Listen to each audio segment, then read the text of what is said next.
Hey guys, let's talk about social media for a second and connecting with your customers through social media and how we do it.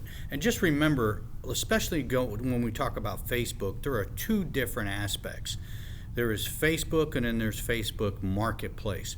Two completely separate things. Don't get those two things confused because what you put on regular Facebook is not what you put in Marketplace. So first of all, since we're in the car business and we're talking about cars, and this does go for, I think, a lot of other industries as well. When you're talking about regular Facebook, don't try to sell anything on Facebook on the regular side of it because it just doesn't work.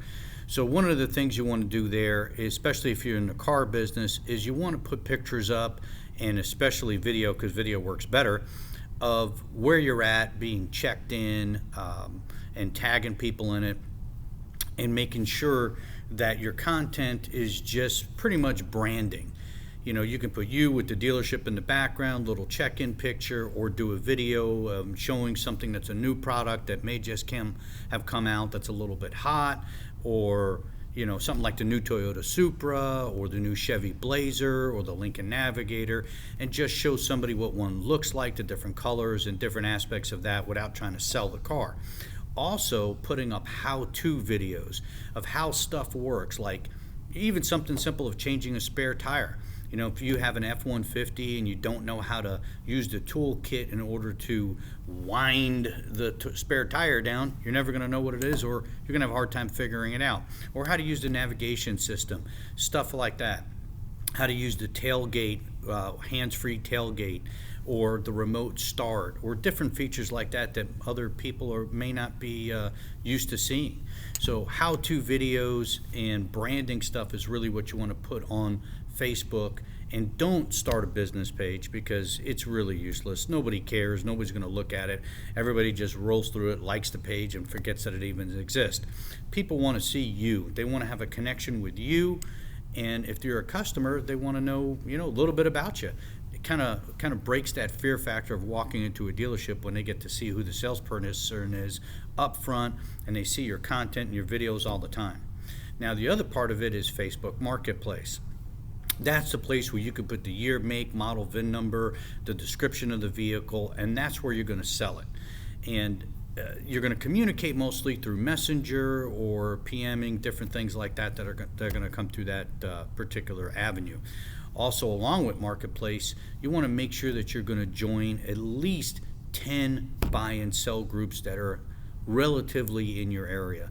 Not anything that has to do with garage sales or stuff like that, but true buy and sell groups. And you want to make sure the member content is as high as possible in those 10 groups. So when you actually post in a Marketplace, you're going out to 1 million plus people on Marketplace plus the 10 different groups. Those two things are going to tie in together, and that's what's going to make you successful. That's what's going to bring customers to you at the dealership you're at without sitting there waiting to, for every up to come in and standing out there twiddling your thumbs and being bored.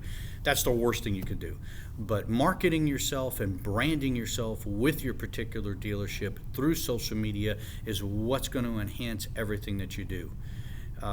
One other thing when it comes to Marketplace is in there you can put your price, your payment, or both, because that's something people want to know.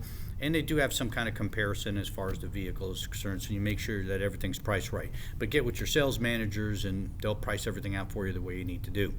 The other thing is getting into your communities. You can target on Facebook through your location activity into different particular areas and demographics of where you're at to make sure that everything's relevant. But once again, your video communication is going to be really important.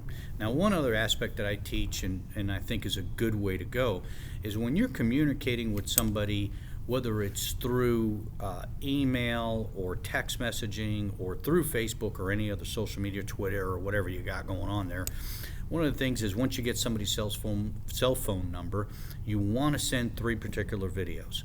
Well, the first one's not a video. First one is a picture. Send a picture of your business card to their cell phone. Secondly, is you want to do about a 15-second video on you personally. Kind of a face to name thing, so somebody gets to know who you are, little introduction. Maybe about 15 seconds is it. The third thing is you want to do a product introduction.